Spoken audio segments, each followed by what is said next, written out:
Isang magandang araw sa lahat ng aking mga kababayan Pilipino. Mabuhay po ang bansa nating Pilipinas at ito ang bansa nating sinilangan.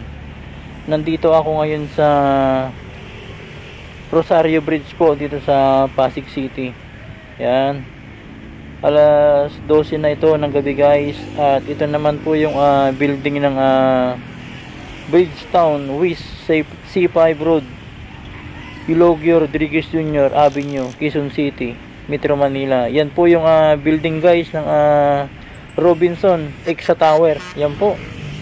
Tatlong tower po yan guys na opisina po ng mga call center agent po. Yan po yung building na yan. Grabe, sobrang ganda po ng view dito.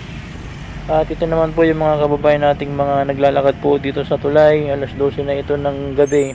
At hindi po sila natatakot na maglakad po dito ng ganitong oras dahil alam naman nila na ligtas sila dito sa Rosario Pasig Tulay. At ito po yung ating makikita po na view dito sa tulay po ng Pasig.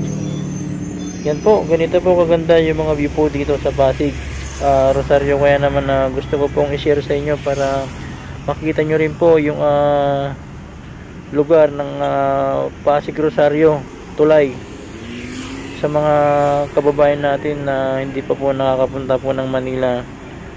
Yan po, napakarami na pong mga pagbabago po dito, napakarami na pong mga bagong building po na itinayo po dito na mga opisina po ng call center. Yan po sila guys, hindi po sila natatakot maglakad po dito.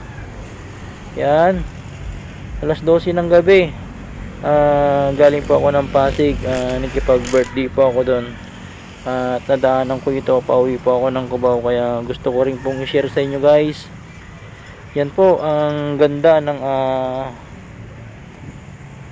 Robinson Exa Tower. Yan po, Robinson Exa Tower kung tawagin po ito guys. Yan po, nandito po yan sa Bridgetown.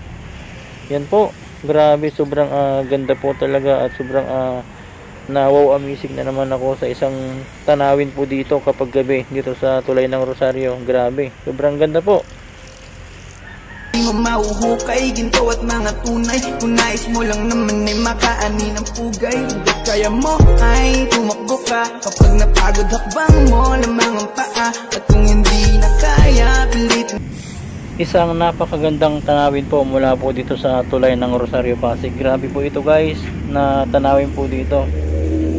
Sobra akong na wow, amazing, kaya ibinidyo ko po para may share na rin po sa inyo po, lalong lalo na yung mga matatagal na pong hindi nakakawin ng Pilipinas. Ito po ang Pasig Rosario Tulay. Yan po, para makita nyo rin po yung mga view dito sa gabi. Grabe, sobrang ganda po. Kapag nandito ka po sa Rosario Pasig Tulay, ang mga makikita po natin dito na tanawid, syempre itong Ilog Pasig po. Napakaganda na po itong Ilog Pasig.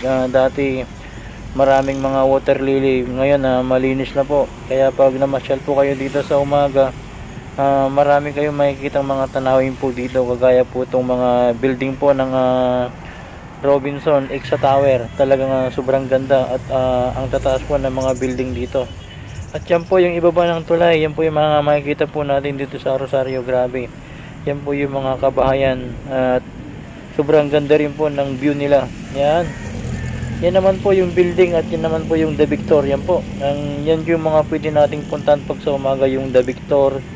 At yung likod po ng The Victor, ano po yun, kalansay po ng ahas yung tulay na yon. Kaya magandang puntahan din po yan para makita po natin yung tulay na kalansay ng The Victor. Dahil alam naman natin na ang Robinson, ang sabi-sabi, isang malaking ahas daw na tao. Yan naman po si The Victor po, nakatayo po dyan, halos 24 po yung kataas niya.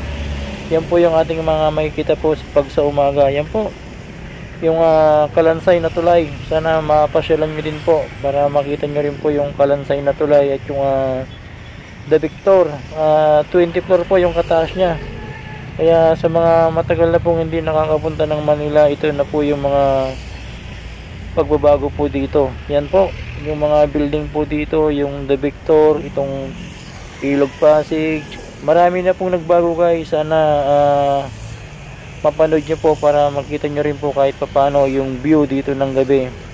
At kapag sa araw po, pag may time ako, ibibideo ko rin po ito para makita rin po natin ang kabuuan ng ganda ng view po dito sa tulay po ng Rosario. Yan po.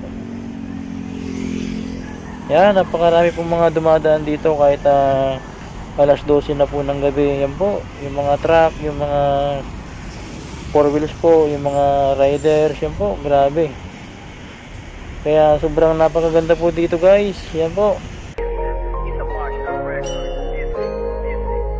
Lalakbayin ang mundo, kahit ako mag-isa, gagawin ko ang gusto. Kahit magalit ka pa, hindi na maradala sa sinasabi nila. Lulubusin ko palagi kung anong nandito pa. Natural lang na mahulog, natural lang madapa, natural lang palagutan ka rin ng pangungutya. Ang sikreto lang upang hindi mahila pababa. Tandaan mo lang palagi kung ba't ka nagsimula. Tandaan mo lang palagi kung ba't ka nagsimula. Yan ang payo nila sa'kin ay hindi mawawala. Kahit walang may pake, muling susulat ng tula. Kahit dami ng magalit, tutuloy sa paggawa. Ba't pahirapan kung ano ang buhay, madami